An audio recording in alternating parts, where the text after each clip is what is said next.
before Yahweh was recognized as the singular God of Israel, before his name echoed from Sinai's peaks or was inscribed in sacred scrolls, countless gods ruled over the ancient Near East. In Mesopotamia's fertile plains, the Anunnaki, divine beings of immense power, commanded the skies, waters, and destiny. Emerging from this rich and mysterious spiritual landscape, Yahweh appeared, not as a distant echo, but as a radical revelation. This is the story of a God who, emerging from among many, reshaped ancient myths into a profound vision of divine justice, mercy, and covenant. It is a journey through forgotten temples, buried texts, and the fires of exile. A journey revealing how Yahweh transcended the shadows of the Anunnaki to become the eternal God who truly is, who always was, and who will forever be. If you seek to understand the deep roots of faith and uncover the hidden history behind one of the world's most profound names, then this journey is for you.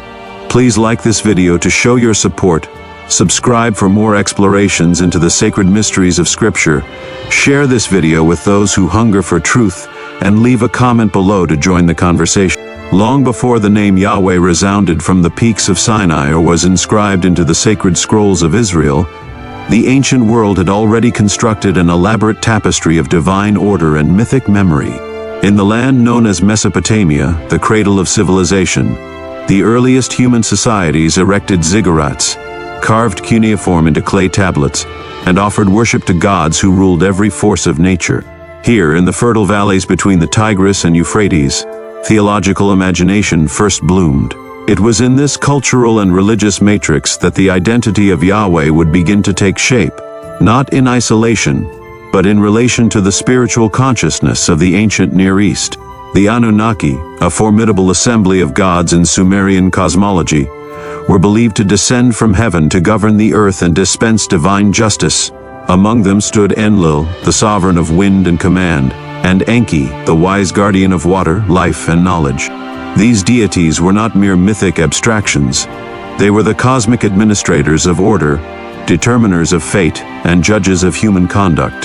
Their stories filled the air of temples and the minds of scribes, shaping the worldview of the civilizations that laid the groundwork for later biblical thought.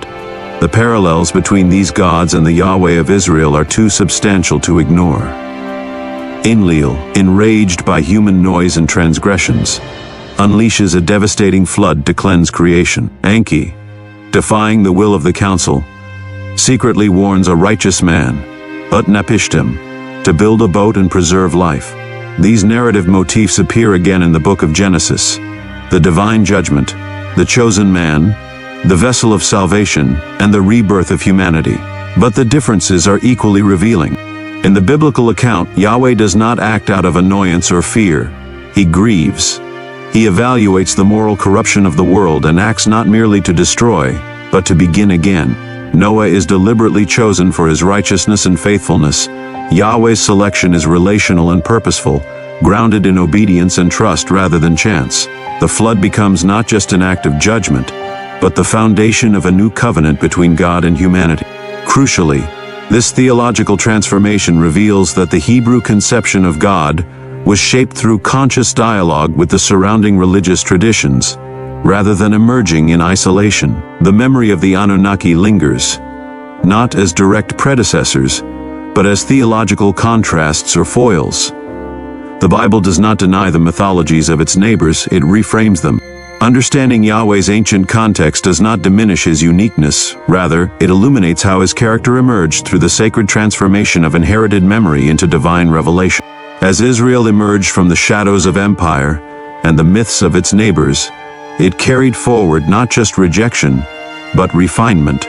The God who would one day be declared the one, eternal and holy, first stood among many, yet stood apart in purpose. Among the oldest and most enduring stories ever told by humanity is that of a great flood, a catastrophic deluge that wiped clean the face of the earth.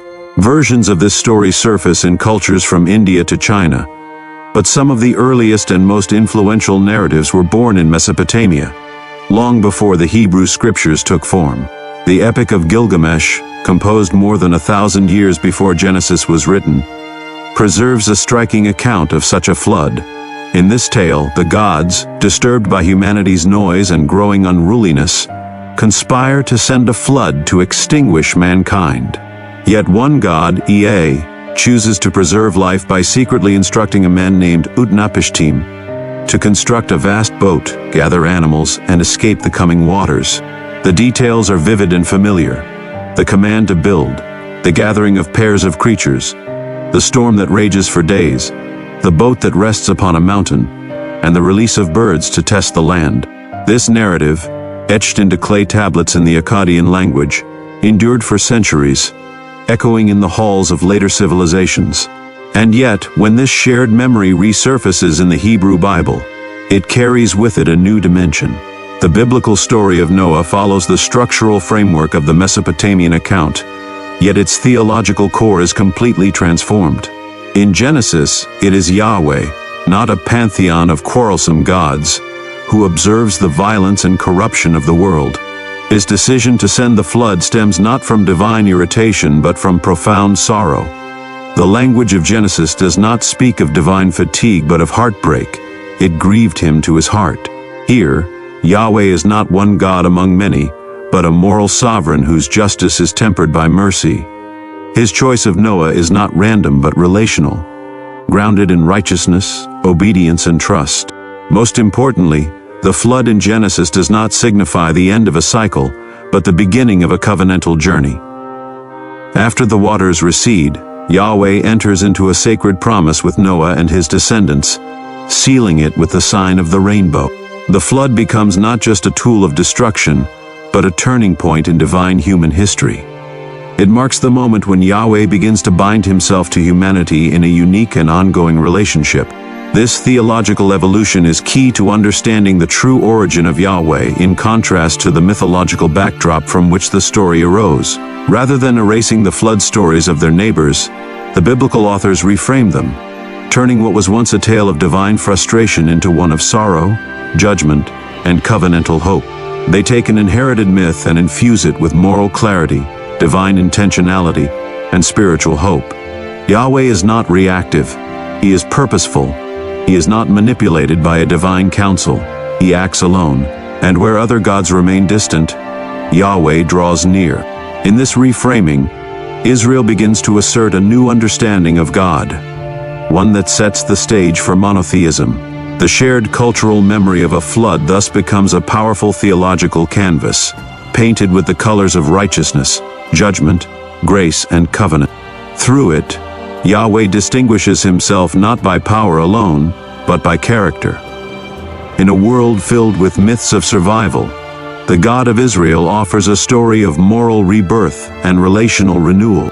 This transformation marks one of the earliest and clearest signs of Yahweh's departure from the mythic past and his emergence as a unique and sovereign presence, no longer one voice in a divine assembly but the singular voice of purpose and justice in the unfolding story of redemption. While later biblical theology situates Yahweh as enthroned in Zion and worshipped in the grandeur of Jerusalem's temple, the earliest echoes of his presence arise from far more rugged and remote regions. Long before he was proclaimed as the God of all creation, Yahweh was associated with the wilderness, specifically with the dry, mountainous landscape south of Canaan, including Edom, Seir, Teman, and Paran.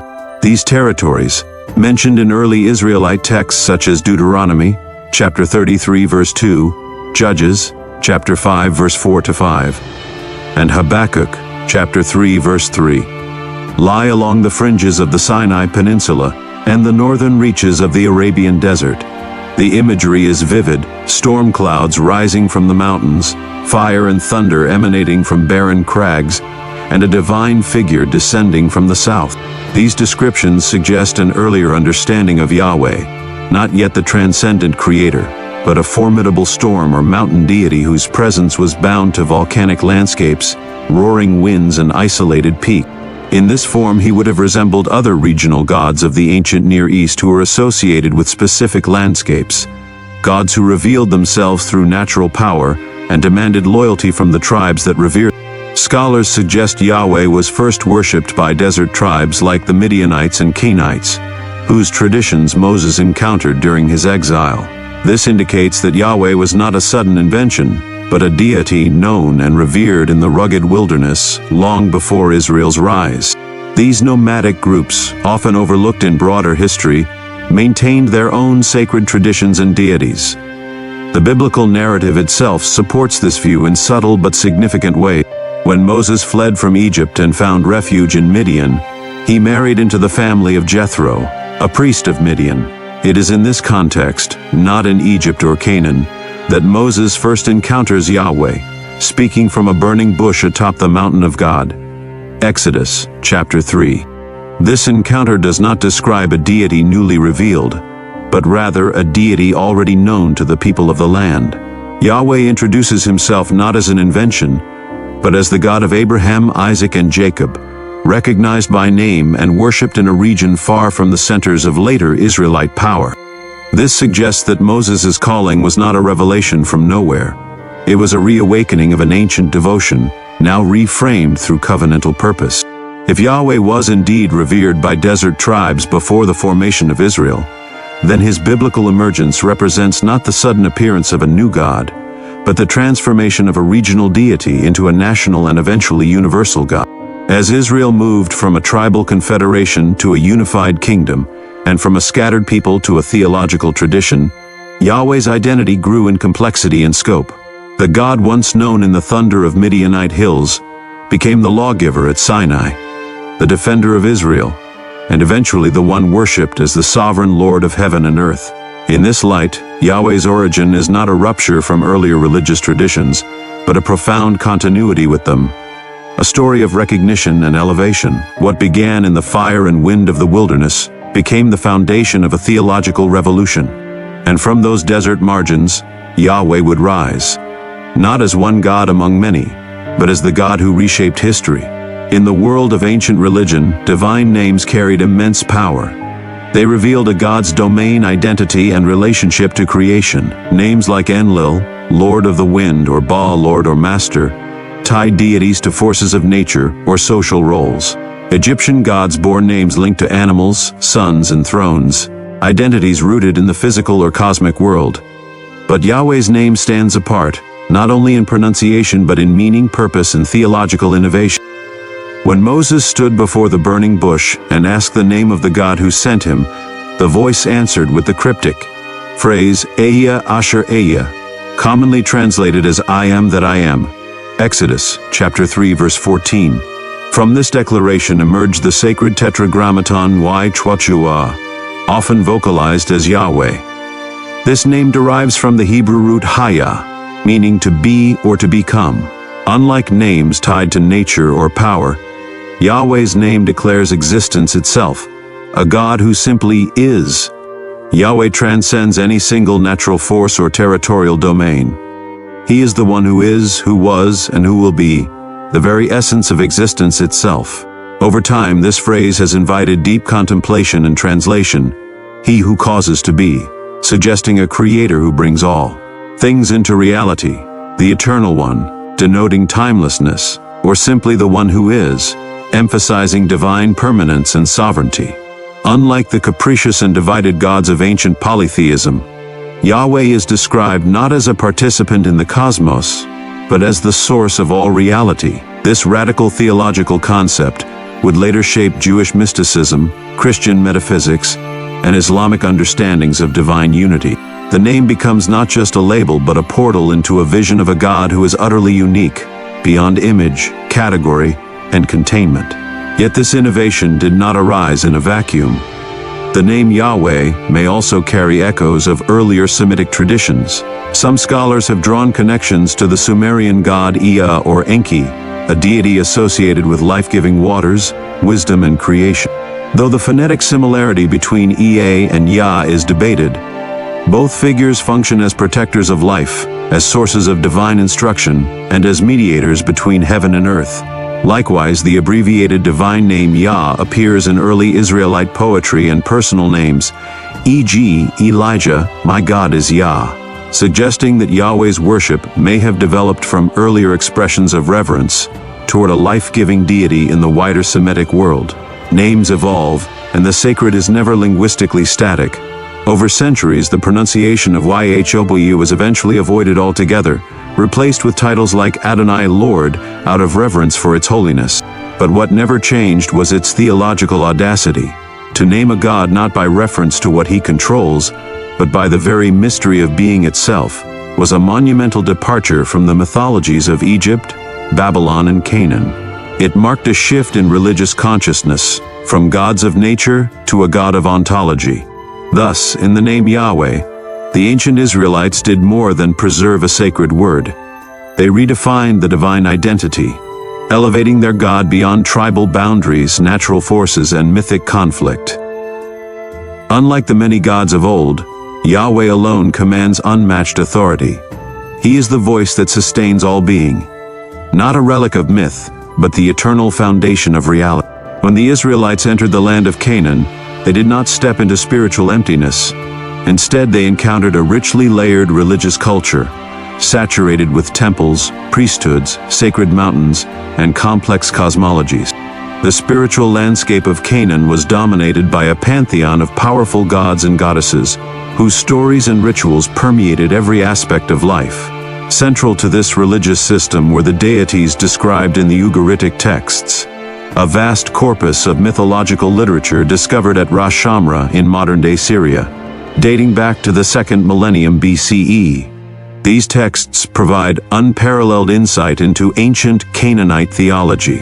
Atop the Canaanite pantheon stood El, the wise and ancient creator god, often depicted as a distant yet sovereign father figure. Alongside him was Asherah, his divine consort, the mother of the gods, and a symbol of fertility and nurturing. But the most dynamic figure in these myths was Baal, the storm god and warrior king who battled the forces of chaos, particularly the sea monster Lotan, a multi-headed serpent embodying primordial disorder. Baal's victory over the sea was not just heroic, it symbolized subduing chaos and establishing order in life. Rather than erasing these deeply rooted mythologies, early Israelite religion engaged them, critically, selectively, and creatively. The biblical depiction of Yahweh bears undeniable thematic and poetic parallels to these Canaanite figures. Like Baal, Yahweh is described as the rider on the clouds, Psalm, chapter 68 verse 4, a title originally attributed to Baal in Ugaritic texts. Yahweh is also portrayed as a stormbringer, a divine warrior who thunders from Sinai and defeats chaotic waters. Psalm chapter 29, Job chapter 26. He too subdues Leviathan, a sea beast whose identity mirrors Lotan, Baal's ancient adversary. Similarly, the titles El Elyon, God Most High, and El Shaddai, God Almighty, applied to Yahweh in early texts, were once epithets of El, the father god of Canaan. This is not evidence of simple borrowing or cultural imitation. Instead, it reflects a process of spiritual transformation, a redefinition of inherited religious language through a new theological lens. Yahweh does not become Baal, he surpasses Baal, adopting the imagery of storm and sea to declare his supremacy not only over nature but over the false gods of the nations. In this way, the Canaanite religious world served as a cultural stage for Israel's distinctive theology to be revealed. The myths were not merely absorbed, they were redeemed. The poetic traditions of conquest and cosmic struggle were repurposed to express the authority of a God who was not just mighty, but morally sovereign. Through this transformation, Yahweh was no longer simply the God of a people. He emerged as the God of all creation. In doing so, he redefined not only the divine, but also the destiny of those who would bear his name. In 1975, archaeologists at Kuntilat Ajrud, a remote 8th century BCE religious site in the northeastern Sinai Peninsula, made a discovery that would challenge conventional views of early Israelite religion. Among the artifacts unearthed were pottery fragments bearing inscriptions that read, "Blessed be 10 by Yahweh and his Asherah." These inscriptions, written in ancient Hebrew script and accompanied by religious symbols, suggest that at least some Israelites during the monarchic period revered Yahweh not as a solitary deity, but in association with a female divine counterpart, Asherah. To modern readers molded by strict monotheism, this may seem shocking. Yet, within the broader context of the ancient Near East, such beliefs were commonplace. Asherah was widely worshipped alongside Yahweh, symbolizing fertility and cosmic balance. Yet as Israel's religion shifted toward exclusive monotheism, her worship was condemned and ultimately erased. This shift was both theological and political, reflecting a move to unify religious identity under one God. Despite these condemnations, her name appears over 40 times in the biblical texts, often in the context of royal reforms aimed at eliminating her worship. Kings like Hezekiah and Josiah are praised for tearing down Asherah poles and purging her influence from the Jerusalem temple. Yet the recurring presence of her cultic symbols suggests that her veneration was widespread, perhaps even institutional, in early Israelite religion. The idea of a divine pair was the norm in ancient theology, just as El had Asherah and Baal had Anat. Many ancient cultures envisioned balance in the divine realm, a union of male and female principles to govern life, fertility, and creation. It is within this broader religious landscape that the early Israelites likely encountered and even integrated Asherah into their conception of the divine. The inscriptions at Kuntilat Ajrud do not appear heretical or subversive. They are blessings, invoking protection and prosperity, suggesting that the association of Yahweh with Asherah was once considered acceptable, even sacred, among some circles. However, as Israel's theology matured, particularly during the rise of prophetic movements and the centralization of worship in Jerusalem, a dramatic transformation occurred. The drive toward exclusive monotheism, especially during the religious reforms of the 7th and 6th centuries BCE, demanded the elimination of all rival symbols, including feminine divine imagery. Asherah's memory was not merely dismissed, it was intentionally suppressed. She was redefined not as Yahweh's consort, but as a threat to covenantal purity. Her symbols were destroyed, her name vilified, and her presence erased from liturgical life. This purging was not purely theological, it was also political and ideological. Centralized worship under a single God served to unify a fragmented people under one authority, one temple, one law. The silencing of Asherah marked a turning point in the evolution of Yahweh, from a God possibly worshipped among a divine pair, to the exclusive and indivisible God of monotheism.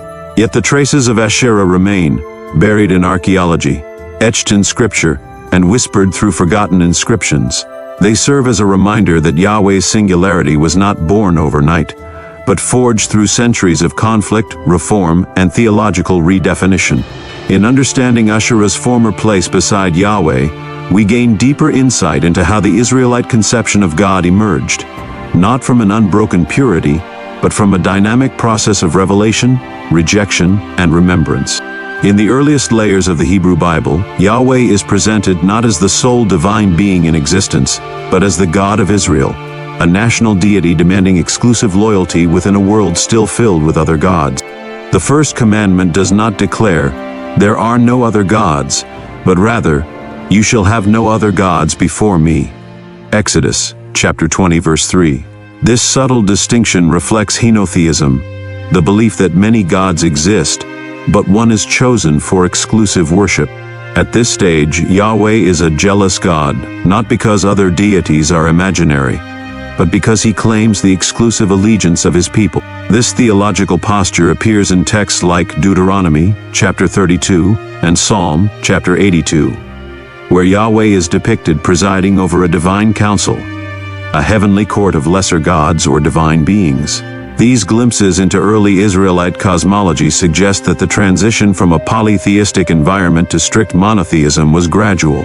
Yahweh was first one among many, but he was the most powerful, the most just, and the most intimately connected to Israel's destiny. However, over time, especially through the traumatic national collapse, the understanding of Yahweh evolved.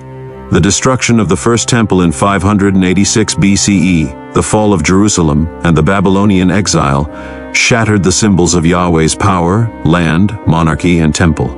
In exile, surrounded by Babylonian gods and stripped of national sovereignty, Israel faced a profound crisis. If Yahweh was merely one God among many, and his city lay in ruins, was he defeated, or was something greater at work? In this crucible of suffering, a revolutionary transformation took place. Yahweh was reinterpreted not as a limited territorial deity, But as the sovereign God of all creation, the gods of the nations were no longer rivals. They became powerless illusions, figments of human idolatry. Yahweh alone stood as creator, judge, and redeemer, not just of Israel, but of all history. This moment marked the birth of true monotheism in Jewish thought, a belief that only one God truly exists, and all others are false or subordinate at best. This theological shift carried sweeping implications. It redefined Israel's religious identity and ethical calling. If Yahweh is the only God, then his laws are universal. His justice applies to all nations. Worship becomes not merely a national obligation, but a cosmic response to the reality of being. This understanding laid the foundation for the later theological frameworks of Christianity and Islam, which inherited and expanded the vision of Yahweh as the singular, all-powerful, all-knowing God who transcends culture, geography, and time. The portrait of Yahweh in the Bible is not painted with a single brushstroke, but emerges as a layered mosaic, sometimes harmonious, sometimes tension-filled, reflecting centuries of spiritual development, historical upheaval, and theological dialogue. The portrait of Yahweh, woven from many voices and eras, reminds us that divine revelation is a living story unfolding alongside humanity's journey. Modern scholarship, particularly through the documentary hypothesis, has identified at least 4 main strands behind the formation of the Pentateuch: the Yahwist J, Elohist E, Deuteronomist D, and priestly P sources. Each strand offers a distinct voice and theological emphasis. The Yahwist tradition, likely composed in the southern kingdom of Judah, presents Yahweh as a personal, approachable deity, walking with Adam, speaking with Abraham, and forming intimate covenants with his people. The Elohist, associated with the northern kingdom of Israel, maintains a more mediated view of the divine, emphasizing prophetic revelation and moral responsibility. The Deuteronomist reflects the ideology of religious reform, focusing on covenant law, national obedience, and the consequences of idolatry. The priestly source, written during or after the Babylonian exile, portrays Yahweh in transcendent liturgical terms, emphasizing divine order, ritual purity, and cosmic structure. These layers do not cancel each other out. Instead, they reveal a dynamic and unfolding theology, one that mirrors Israel's journey from tribal federation to monarchy, from national crisis to spiritual renewal. Yahweh is not static in these texts. At times he is tender and near, at others majestic and distant. He is both warrior and shepherd, both lawgiver and redeemer. These differences are not contradictions to be resolved. They are revelations shaped by context, each speaking to a different generation of worshipers and seekers. What emerges is not a simple doctrine, but a rich narrative of discovery. The people of Israel did not invent Yahweh in a single moment. They encountered him repeatedly, in exile and triumph, in silence and in fire. The scriptures preserve those encounters not as abstract theology, but as lived memory, edited, expanded, and curated by scribes who believed that their sacred history revealed something eternal. Studying the Bible is listening to a chorus of voices, not a monologue. Through this chorus, Yahweh's nature is not flattened, but deepened. His story is told from many angles, each one casting new light on his character. In this layered witness, we discover not a man-made God, but a God who reveals himself across time, responding to the needs, doubts, and hopes of a people in motion. Understanding this multi-sourced origin does not undermine faith. It strengthens it. It reminds us that divine truth is not always instant or uniform. It is often progressive, contextual, and cumulative. And in that ongoing revelation, the voice of Yahweh still speaks, calling humanity not just to believe, but to wrestle, remember, and return. During the period of Israel's monarchy, Yahweh's worship underwent a profound transformation. What had once been a loosely organized system of local shrines, family altars, and tribal customs began to shift toward a centralized and exclusive religious identity. This transition was spearheaded by reforming kings such as Hezekiah in the 8th century BCE and Josiah in the 7th century BCE, who sought to consolidate political power and religious authority under the monarchy in Jerusalem. These kings implemented sweeping changes. Unauthorized high places were destroyed, sacred groves cut down, and non-Yahwistic practices banned. The temple in Jerusalem was elevated as the sole legitimate sanctuary, and Yahweh was proclaimed not just as Israel's patron deity, but as the only rightful object of worship. These reforms were not purely acts of spiritual purification. They were also strategic instruments of national unification. By anchoring religious practice to a single temple and a singular God, Israel's leaders forged a more cohesive identity amidst regional instability and growing threats from empires like Assyria and Babylon.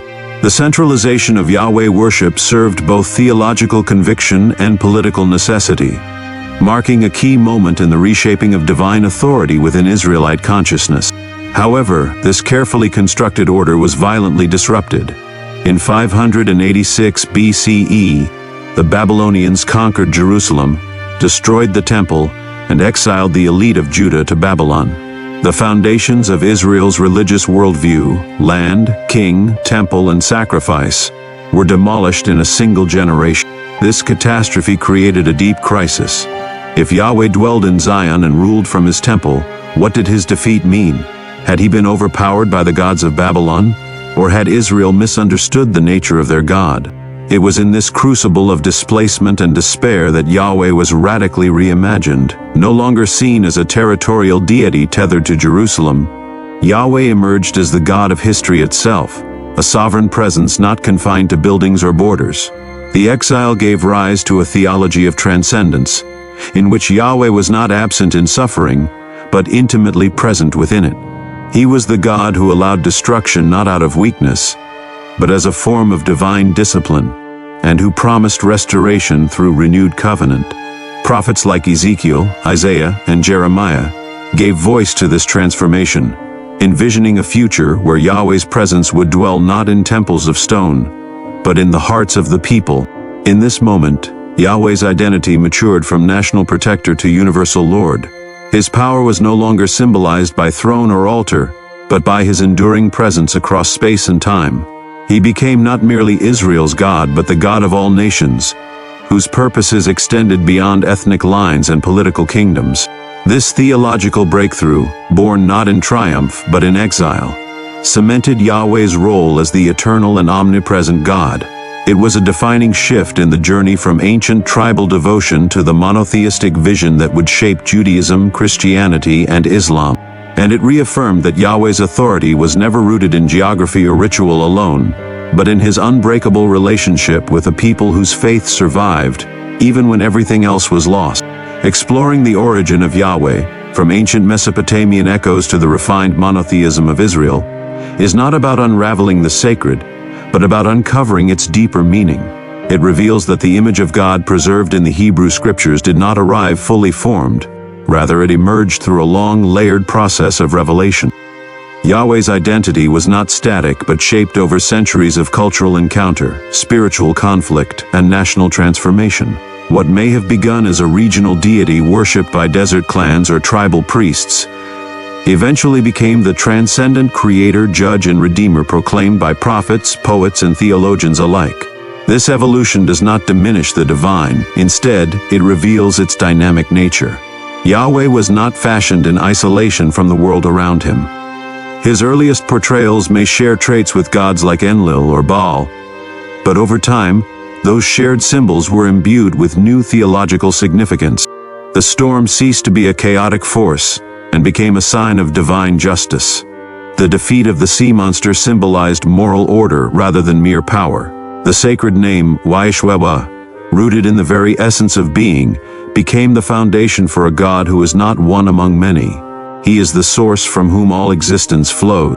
Modern scholarship, drawing on archaeology, textual criticism, and comparative mythology, has shed light on this development.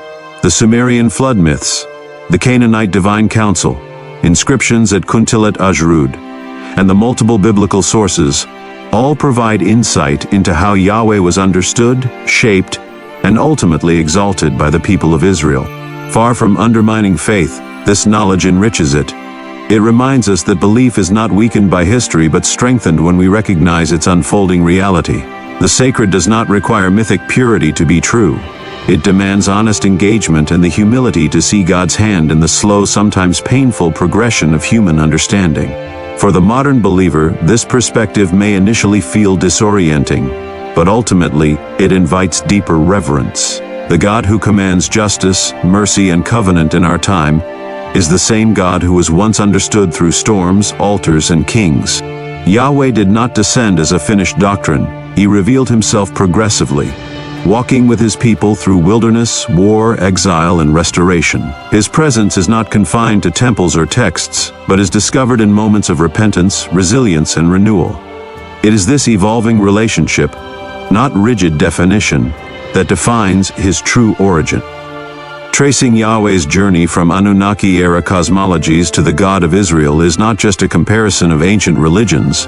It is witnessing the birth of a revolutionary idea, that one God could be the moral and metaphysical center of all things. Amid a world of many gods, each localized, limited, and bound by nature, there emerged one who transcended the cosmos yet chose to dwell with humanity. The Yahweh of Israel is not the product of cultural borrowing. He is the culmination of a sacred transformation. Thus, the story of Yahweh is not about inventing a god. It is about the revelation of the only God. Through history, myth, suffering, and faith, his name endured, not because it was carved in stone, but because it was written into the identity of a people who carried it across deserts and empires. From the stormy skies of the ancient Near East to the whispered prayers of exile, Yahweh became not only the God of one nation, but the foundation of a global faith. This is the true origin of Yahweh, not a God lost among myths, but the God who emerged through them, refined them, and now stands above them all. The one who truly is, who always was, and who will forever be. The journey of Yahweh is the journey of revelation, layered, lived, and continually unfolding. From the storm gods of Sumer to the sacred scrolls of Israel, from clay tablets buried in ruins to verses preserved in faith, his identity was not constructed by man, but revealed through history. He was once invoked alongside others, then rose above them, and ultimately stood alone. This is not a tale of borrowed belief. It is the story of divine refinement, a God who moved through the ancient world, not to mimic it, but to redeem it. A voice that rose from the wilderness, not as a distant echo, but as the living, speaking word. In Yahweh, myth gave way to meaning, and what began in fragmented tradition became the foundation of faith for nations and generations to come. He is not the final God of a bygone era. He is the genesis of something wholly new, the one who truly is, who always was, and who will endure forever. If this journey has inspired you, please like the video, share your thoughts in the comments, subscribe for more explorations into Scripture's foundations, and share with others seeking to rediscover the sacred through history and truth.